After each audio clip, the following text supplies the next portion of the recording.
es-tu vraiment responsable de ton addiction au sucre? Et si ton envie irrésistible de sucre était finalement inscrite dans ton ADN? Et si ton corps lui-même te poussait à en consommer, peu importe ta volonté? Tu as peut-être déjà essayé de réduire ta consommation de sucre. Peut-être même que tu t'es déjà juré d'arrêter, mais que les envies reviennent toujours. Est-ce une question de motivation, de discipline? Non, pas seulement. Dans cette vidéo, on va explorer les raisons biologiques et génétiques qui influencent notre rapport au sucre. Tu vas comprendre pourquoi certaines personnes sont plus sensibles que d'autres et comment ces facteurs peuvent expliquer tes difficultés à t'en passer. Reste bien jusqu'à la fin car je vais aussi te donner des conseils concrets pour identifier ces mécanismes en toi et commencer à mieux les gérer. Alors, premièrement, à ton avis, pourquoi certaines personnes peuvent vivre sans sucre alors que d'autres ne peuvent pas s'en passer? Des études scientifiques ont identifié des gènes liés à la perception du goût sucré. Certains d'entre nous sont plus sensibles à ce goût, ce qui les rend naturellement plus enclins à en rechercher. Il existe aussi des gènes qui influencent la façon dont notre cerveau réagit à la dopamine, donc l'hormone du plaisir. Cela signifie que pour certaines personnes, manger du sucre procure une sensation de plaisir plus intense que pour d'autres. Je t'invite à répondre à la question suivante. As-tu des proches qui, comme toi, adorent les sucreries? Si la réponse est oui, il y a de fortes chances que ta génétique y soit pour quelque chose. Deuxième point que j'aimerais aborder, c'est pourquoi sommes-nous tant attirés par le sucre?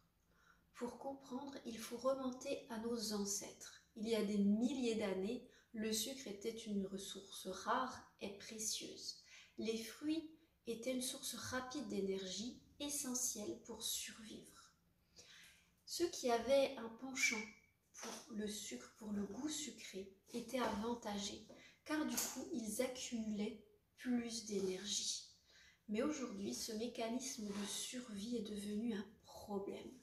Notre cerveau ne fait plus la différence, ne fait pas la différence entre un fruit et un soda. Or, le sucre, il est partout et en excès.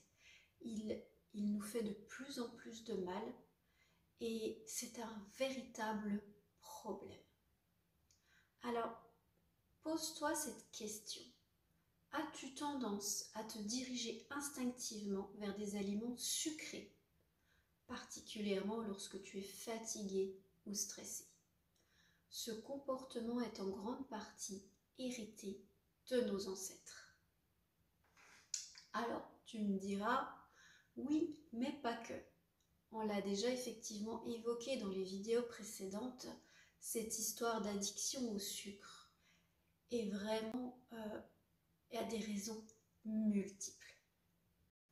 Mais pour cette vidéo, on se concentre effectivement sur cette cause-là, tout ce qui est hérédité et héritage de nos familles.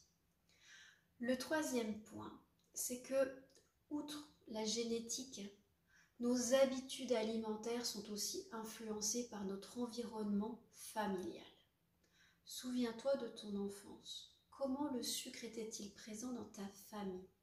Servait-il de récompense? Était-il associé au moment de plaisir et de partage? Faisait-il du coup partie du quotidien sans qu'on y prête attention? C'était normal. De nombreuses études montrent que nos habitudes alimentaires se transmettent de génération en génération. Ce que nous avons appris dès l'enfance influence nos choix à l'âge adulte. Le quatrième point, ce sont les hormones. Elles jouent également un rôle majeur dans nos envies de sucre, en particulier chez les femmes. Pendant le cycle menstruel, les fluctuations hormonales peuvent provoquer une augmentation des envies de sucre. La baisse de sérotonine et d'énergie avant les règles pousse le corps à rechercher du sucre pour compenser. Alors, si tu remarques que tes fringales augmentent à certains moments de ton cycle, c'est normal. L'idée, c'est d'en prendre conscience et d'adapter ton alimentation en conséquence. Maintenant, que faire avec ces informations? Déjà, détecte tes propres facteurs biologiques. Remarque si ton attirance pour le sucre est cyclique ou constante. Observe si d'autres membres de ta famille partagent cette même attirance. Note comment ton corps réagit aux périodes de stress ou de fatigue. Et surtout, agis progressivement.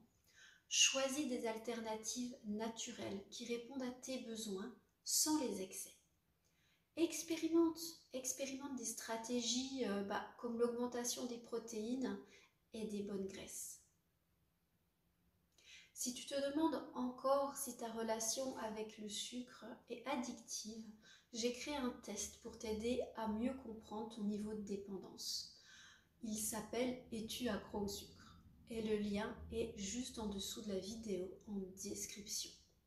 Si tu souhaites un accompagnement personnalisé, je t'invite à réserver un appel découverte avec moi. C'est totalement gratuit et sans engagement. Et ensemble, on verra comment je peux t'aider à te libérer du sucre durablement. Si cette vidéo t'a plu, si tu as appris des choses, n'hésite pas à partager, à liker et à commenter. Je te retrouve dans une prochaine vidéo et en attendant, prends soin de toi.